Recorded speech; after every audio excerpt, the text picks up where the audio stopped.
9, the most confidential knowledge.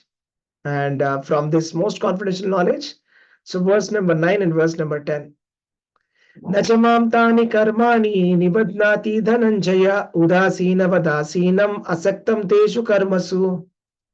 Hare Krishna, anybody wants to repeat? Hare Krishna, Prabhuji. Yes, Hare Krishna. Go ahead. Nachamam tani karmani nibadnanti dhananjaya udasinavadasinam asaktam teshu karmasu.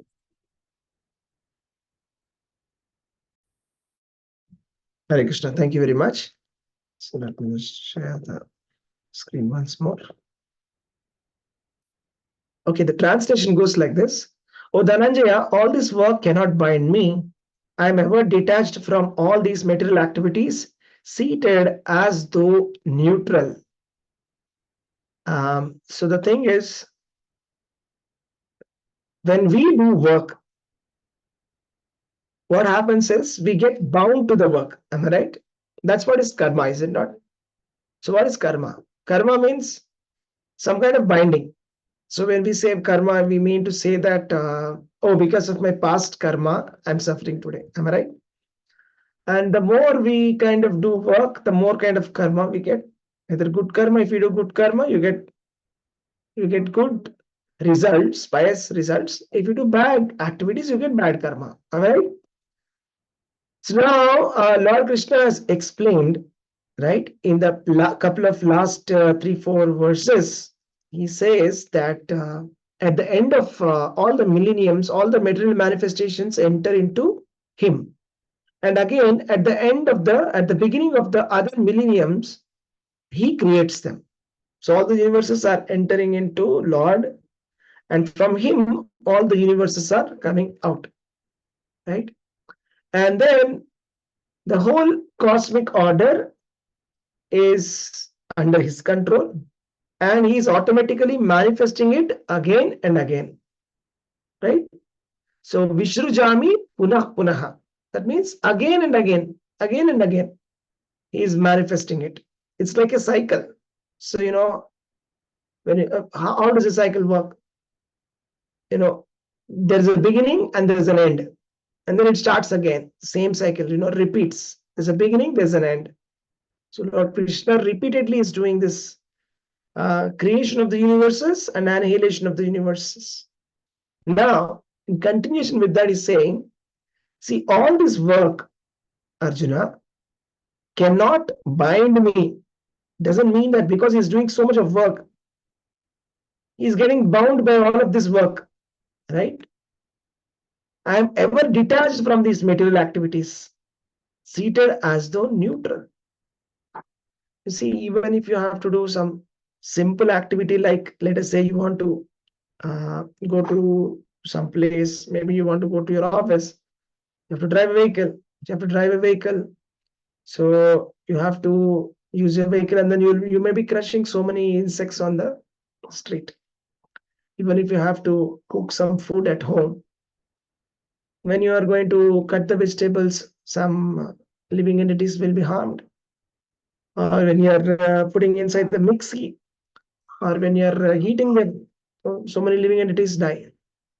So there is karma, right? But Lord Krishna here is not doing some simple activity. Is creating the entire universe, not one, all the infinite universes, and is maintaining them and destroying all of them. Can you imagine how much of karma can be there in this activity, right? Unimaginable amount of karma. But Krishna is saying, Nacha mam karmani tan, nacha mam tani karmani nibadnanti. All this work does not bind me. I am detached from all of this work. And I am seated as though neutral. So this is the speciality of the Supreme Personality of Godhead. Okay. See, this is very interesting. Bhagavad-gītā. Only this textbook, Bhagavad-gītā, gives us a very clear understanding about God.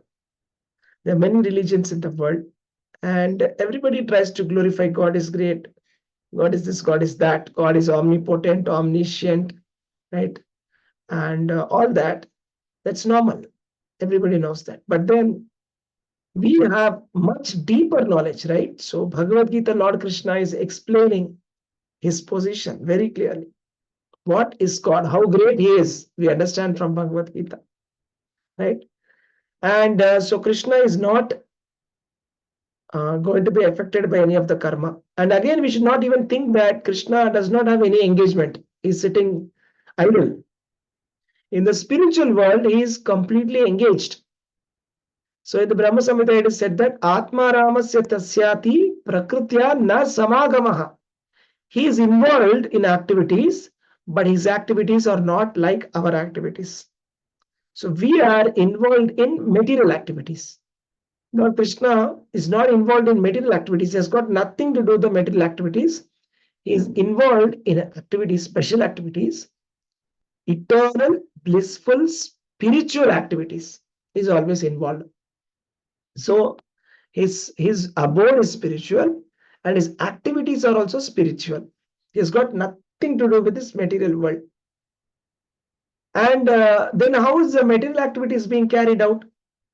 How are the material activities getting carried out here in this material world? If Krishna is not taking care of them, if Krishna is only conducting spiritual activities, then how is the world getting maintained? You see, behind everything, there is a controller. Behind the material nature, there is a controller. Whatever is happening inside this world is not just by coincidence. Everything has got a design, right? Just like there is a design for a car. There is a design for a phone, right? There is a design for a TV. Everything has got a design. There is a designer behind it, right? A painting has got an artist. This God has been engineered. This material nature has been engineered by the Supreme Personality of God. See, there is a verse in Srimad Bhagavatam that says that when you look at the birds, you must appreciate the artful nature, the artistic nature of Lord Krishna, right? The birds are so beautiful. Like if you imagine some very beautiful birds like peacock, this is the national bird of India, right? Very beautiful. Similarly, there are so many beautiful birds. So you should imagine how much art Lord has based on the design of the birds. That's one example. Okay, there are many more given in the Srimad Bhagavatam like that to understand the Supreme Personality of Godhead. Right? So there is an engineer behind all of this creation. There is a controller behind this creation. And he is not conducting any material activities. He is doing spiritual activities. And the material activities, he has given it to he's delegated it. And they are carried out by his different potencies. You see, delegation means what? Just like in your house,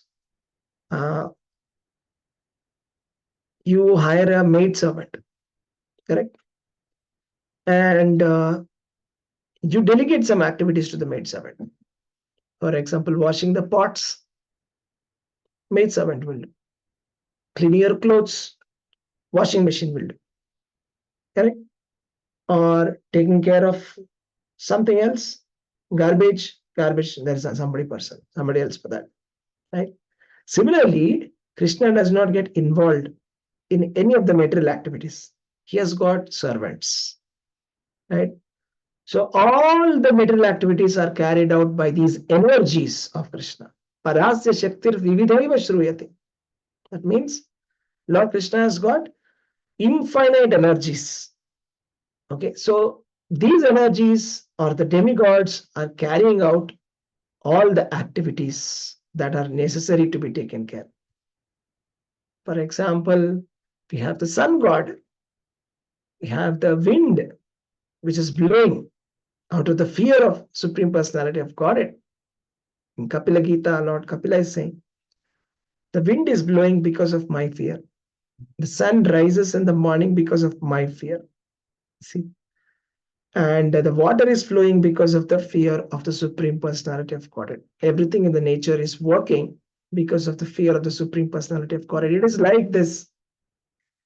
So in office, you see, what happens is when the boss is not there, everybody will be relaxed. The work won't move. Whatever was done yesterday, it will be the same on that day also. But when the manager comes or the boss comes, everybody is like working very hard, very scared, because the boss is very strict. Right? Similarly, if everything is working intact, the material nature, that is, the rains are coming on time, right? We have clouds, rains, and you see all the kind of the flowers pollination, right? It's a natural process, right, where the flowers, there's a pollen is taken from one flower to another flower, and then fruits are formed. This is a natural thing. This is also because of the fear of Lord Krishna, and there is a controller behind everything, because of which everything is going on, that we have to understand and appreciate, right? But then the point is, even though he's getting his work done, okay, through his energies, he remains neutral in the material activities. In the material activities, he does not engage himself directly. Indirectly, with the help of his energies, his potencies, he is getting this done. And the point here is saying is Udasina vadas inam. Udasinavat means as neutral, as if I'm sitting neutrally, he performs. So he is detached with all the material activities, seated as though neutral. Right? He's sitting as though neutral. How do we understand that? Let me tell you an example. So if you see a high court judge, okay, high court judge, he has to see so many cases, right? Different kind of cases come. Sometimes he has to give a reward, settlement of a property. He'll say, okay, he'll say that, okay, this belongs to you, you take it. Or maybe there's a business which was harmed by something. So they say, okay, we are going to compensate your loss. So here is the money that you take it, reward. Or it's possible that the High Court judge can give even corporal punishment, like hanging somebody. Okay, that you have done this criminal activity, therefore this criminal must be hanged. Possible. But just because the judge is giving the judgment, he has actually got nothing to do with the gain or loss. He's actually got nothing to do. He's a judge. He's simply doing his duty. You can't say it's because of the judge I got the money, or you can't say it's because of the judge he has killed, therefore judge is the murderer. You can't say like that. He's neutral, right? So that is the thing. So Supreme Personality of God has got a hand in everything. Just like how Bhagavad-gītā he says, I've got my hands and eyes and legs everywhere. Apanipado javano grahita, right? Even though he does not have material legs, he moves. Even though he doesn't have material hands, he takes. He's got spiritual hands, spiritual legs, spiritual eyes everywhere. He's transcendental to the dualities of good and bad. So these dualities that we talk about, this is good, this is bad, this is moral, this is immoral, this is nice, that's bad. All of this is not applicable for him. These are a temporary manifestation in the material world. So therefore, he is not attached to the creation and annihilation of the material world. We saw bhutva bhutva praliyate. That means repeatedly, the universes are getting created again and again, getting annihilated again and again. They're coming out of Lord Vishnu, they're going inside Lord Vishnu. But then he's not attached to all of this. The living entities take their different forms in the various species of life according to their past deeds, and therefore Lord does not interfere with them. So what is the reason why the living entities are taking different kind of births? Sometimes when we see some people, we feel very compassionate. Is it not? That it's so unfortunate that this beggar on the street is suffering from so much. Maybe he is not having his fingers, legs, hands, etc. When we feel very sad about them. Why did God do this to them? Or sometimes when we see some birds or animals on the street, we feel very compassionate for them. Why did this happen to them? Right? So the answer is given here that Lord Krishna is not involved in this. He does not interfere with that who has to take what kind of birth. He's just facilitating it. So we get a birth based on our karma. That's it, our past karma. He has just created the system. That's it. Now, how you use the system is up to you. He's not involved with that.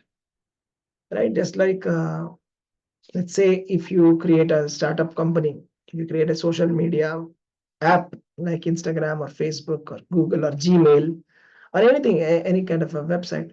Now, see, the tool has been given to you. How you use it is not really, you cannot blame the person who has created it. Right? The system has been given to you with a positive mentality that you will positively use it. It's up to you now. But if somebody doesn't positively use it and suffers the negative consequences, then it's not the fault of the person who has created it. Just like the government has created multiple kinds of systems, right? Our government is encouraging everybody, encouraging the small and medium enterprises, encouraging startups, encouraging employees. Got every system for everybody, right? If you want to export, there is a system, there is a process. Whatever you want to do, government wants to enable. But there is also another kind of system that the government has created. That is a police department. The police department will catch as soon as there is some deviation, right? There's also courts. They will punish in case of any deviations, right? If there's a traffic violation, there is traffic police who will put the challan. Or in the worst case, they may even seize the driving license. Yes? So it's like that. So it is up to the person who is using. The system has been created now. Now you cannot blame the person who has created the system. Now it is an abuse of the system which is causing us the negative consequences. Somebody is going to jail. Somebody is losing his driving license. Somebody has to pay a lot of fine. It's not the fault of the person who has created the system. The system has been created for good. It is just because of the abuse of the system this person is suffering. Similarly, the reason why we get different kind of material bodies is not because of God. It's because of our own karma. We have to properly utilize everything. Okay, I hope you got that. Let's go to the next verse. It's a very, very important verse today. मयाध्यक्षेण प्रकृतिः सूयते सचराचरं हेतुनानेन कौन्तेय जगत् विपरिवर्तते. Anybody want to read this shloka? Hare Krishna, Prabhuji. May I? Hare Krishna. Yes, please. Hare Krishna. Mayadhyakshena prakritihi suyate sacharacharam hetunanena kaunteya jagad viparivartate. Thank you, Prabhuji. Hare Krishna. Can you read the translation also? Yes, Prabhuji. Translation by His Divine Grace, Srila Prabhupada ki jai. This material nature, which is one of my energies, is working under my direction. O son of Kunti, producing all moving and non-moving beings. Under its rule, this manifestation is created and annihilated again and again. Thank you, Prabhuji. Hare Krishna. Yes, Hare Krishna. Here the significant word is Maya Adhyakshena. Maya Adhyakshena. Adhyakshena means under my supervision. Maya means my supervision. Prakritihi suyate. Prakriti means material nature. Suyate means creation or creating. Chara acharam. Living and non-living things. So the living and the non-living things are coming from Prakriti, from material nature. There are 4 types of living entities. As per the Vedic classification. As per the modern classification, there is different, but Vedic classification we discuss. So those living entities which come from the seed, what is the example of that? The plants. The plants, they come out of seed. Their system of creation is different. There's pollination that happens, and because of that, the seeds come and the seeds fall down, and then the seed grows into the fruit. From the fruit, seeds come and seed falls down. From the seed, there's a plant comes. That's one. There is another type called Svedaja. That means those living entities which come from perspiration. From perspiration. Just like some germs, small insects, they come from perspiration. Third classification is Andaja, which comes from eggs. We call it oviparous, I think, right? So that is like the eggs, reptiles, snakes, and birds. They come from the eggs. Next, those who come from the womb, mammals, right? All the animals, dogs, cats, deers, human beings, monkeys, they come from the womb. Different kind of living entities are coming. Is it not? So living entities which are moving and non-moving. Again, two types are there. These are all moving generally. Chara. Achara means fixed. Just like the trees, right? The trees and plants are fixed. They don't move. You don't see that today you have planted the tree here, and after 1 year the tree is somewhere else. It has moved from one place to another. It doesn't happen like that. They cannot move. They don't move. They're just where they are, right? That is achara. That is the trees. Or sometimes there are some aquatic animals which are non-moving. They just stay, right? It's interesting, actually. There are some kind of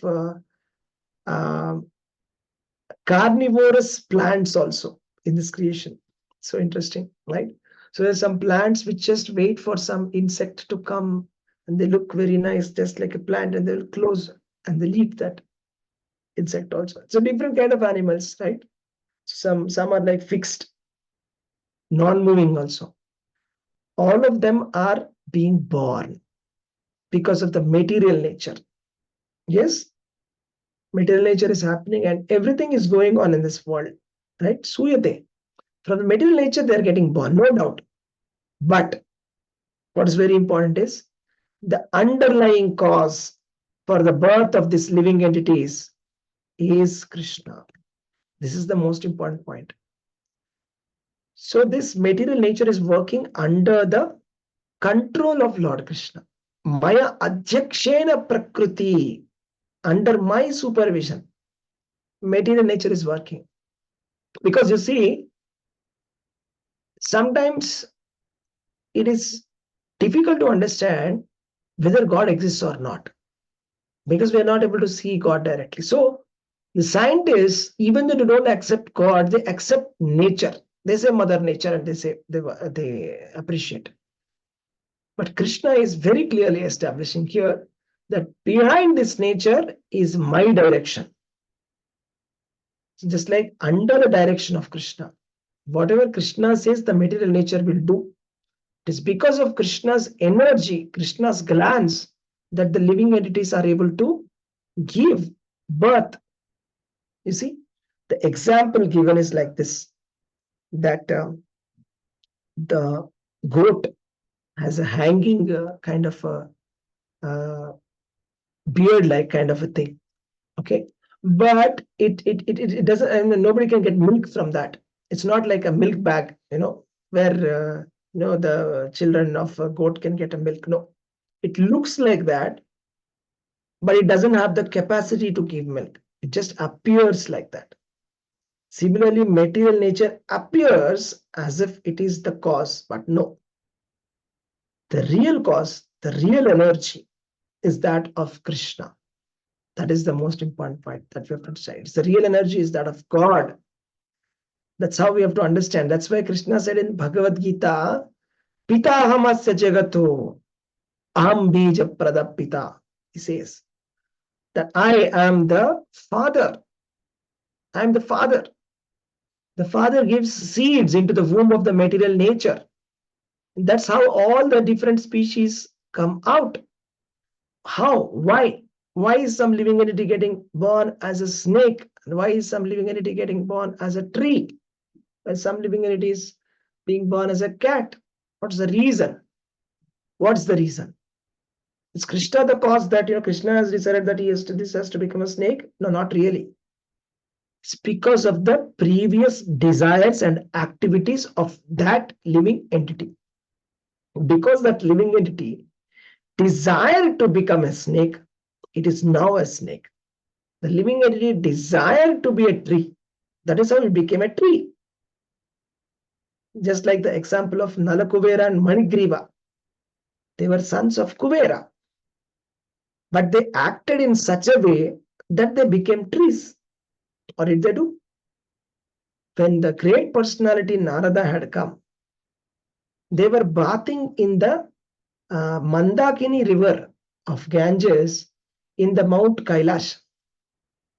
And they were intoxicated. They were very sons of very rich father, Kubera. And they were intoxicated. In that intoxication, they were naked. And they were bathing with some girls, society women, and naked.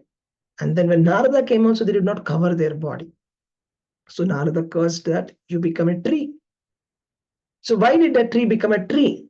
Because it has acted in such a way, deserving to become a tree. Therefore, it is called a tree body. Activities and desires. So whatever we desire, we get such a body. Whatever activities that we do, we get a body based on our activities. That's why they say, what you sow is what you reap. If you're sowing a lemon seed, you get a lemon tree. If you sowed a mango seed, you get a mango tree. So whatever you sow, you reap it. As simple as that. But who is enabling? Who is so to get a birth, we need father. Father gives the seed. Material nature is only mother. Mother cannot produce. Father is necessary. So that is Krishna. Krishna is saying, I am the father. Krishna injects all the living entities into the womb of the material nature at the time of creation. At the time of annihilation, all the living entities enter inside Mahavishnu. Don't think that it is spiritual liberation. It's not liberation, okay?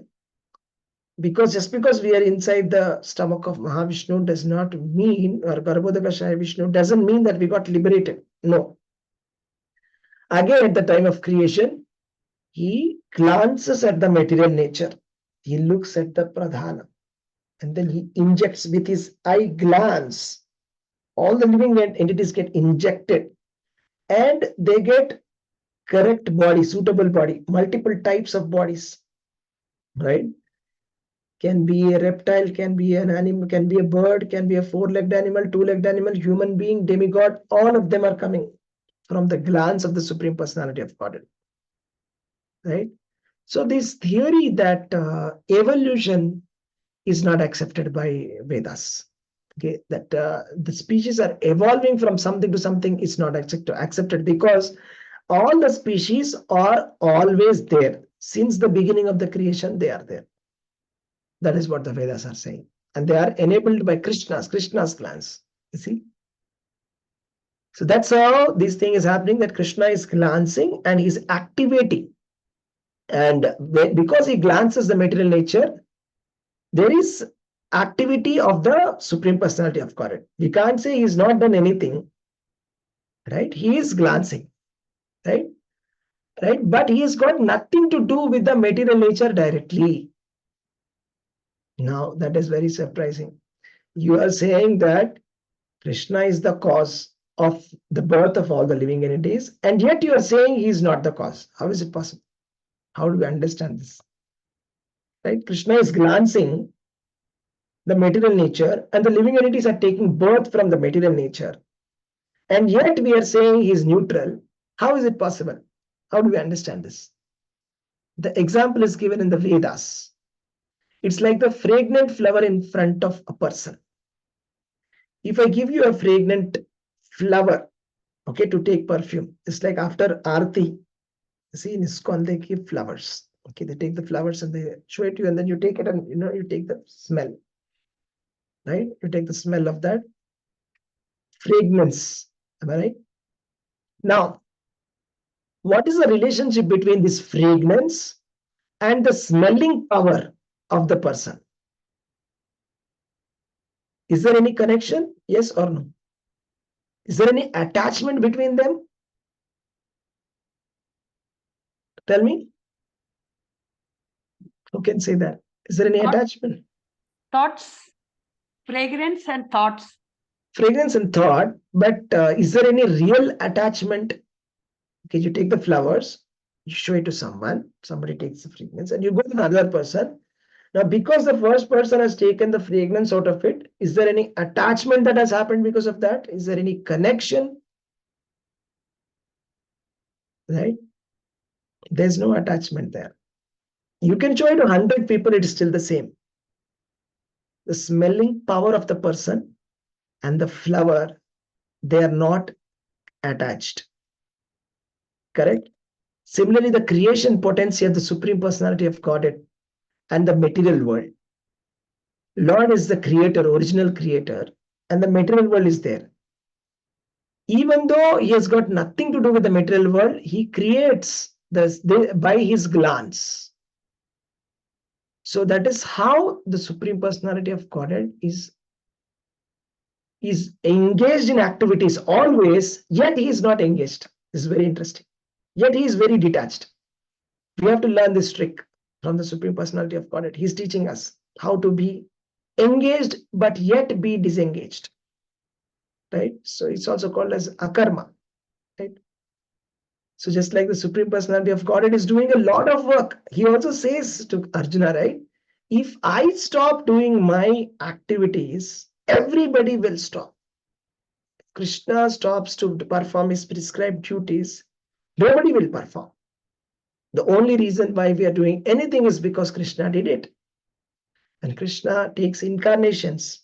And Krishna came, right, to this material world, right? He was a son of a Kshatriya, Devaki and Vasudeva. And then he was transferred to Vrindavan, where he was son of a Vaishya.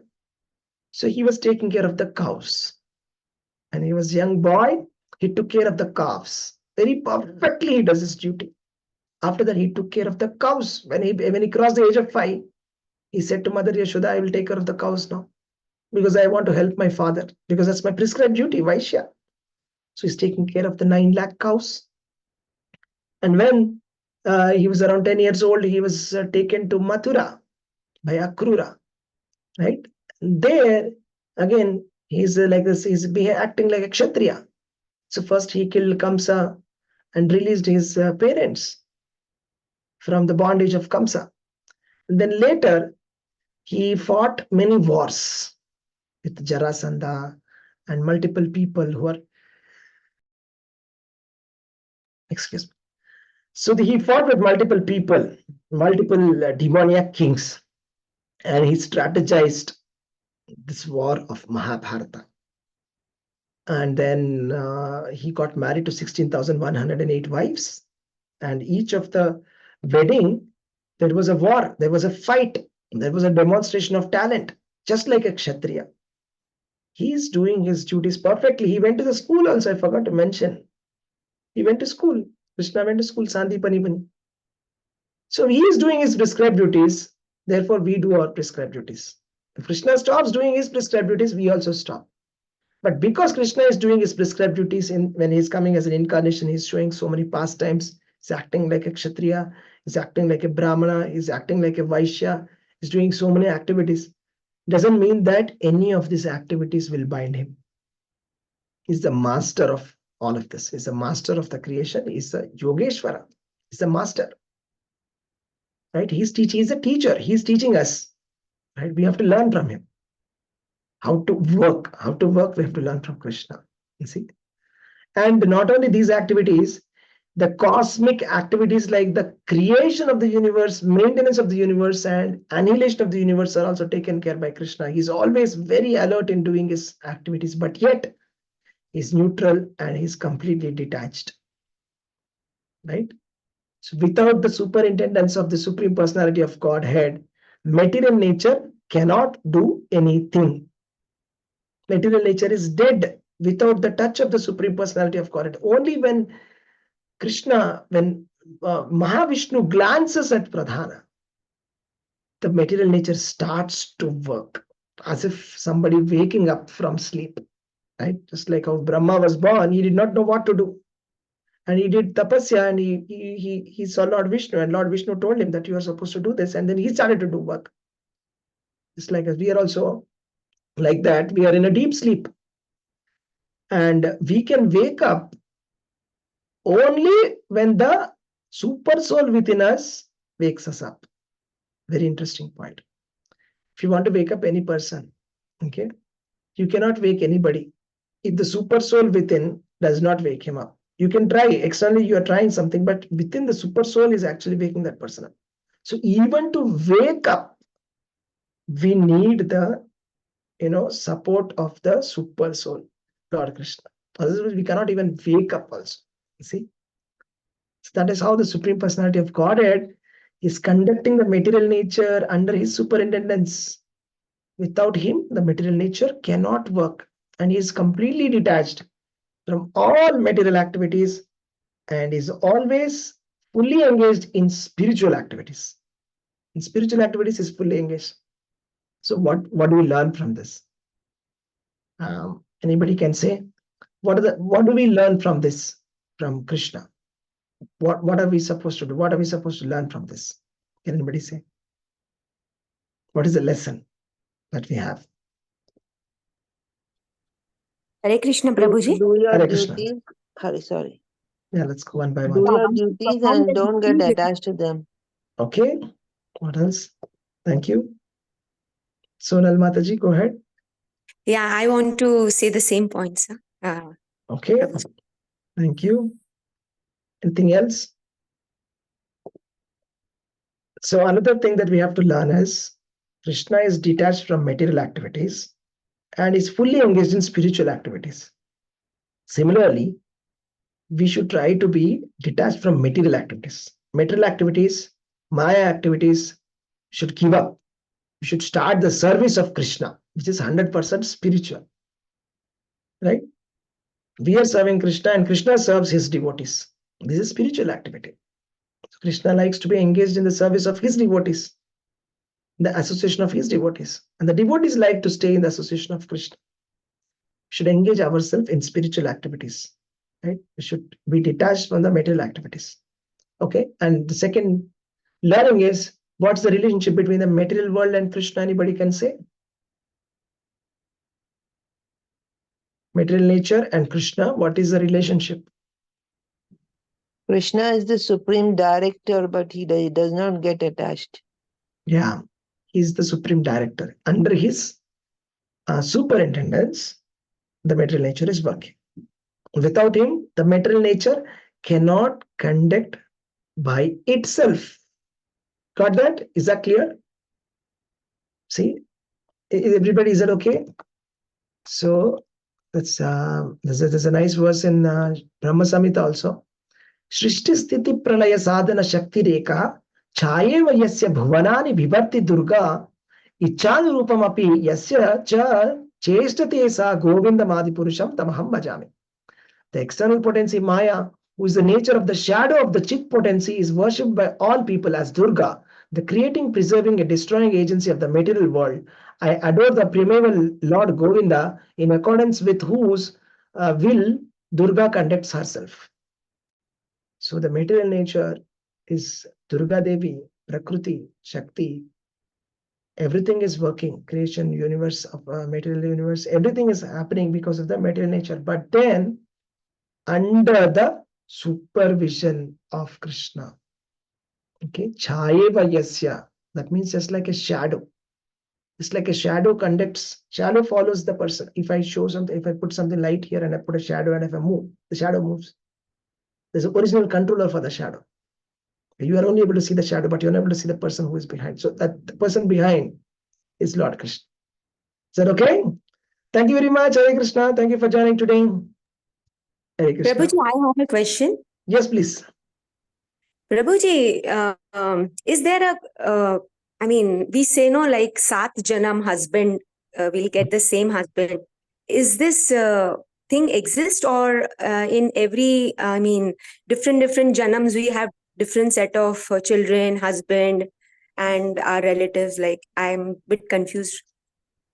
I've heard that a lot of times, but I'm not very sure. Maybe there is some Vedic injunction which says that for 7 lives, the husband and wife together. Maybe possible, may not be possible. I'll have to check and get back. I can't speculate. I'll have to check and get back. Okay. But generally, what happens is, based on the desires, based on the activities, we get a body. Based on association, based on the runanubandha. They say runanubandha means the karmic depth that we have, right? The family comes together because there is a karmic depth amongst all of them. They share certain karma together as a family. That's why they are together. But whether it is for 7 janam or not, I'm not sure. I'll have to verify this and come back.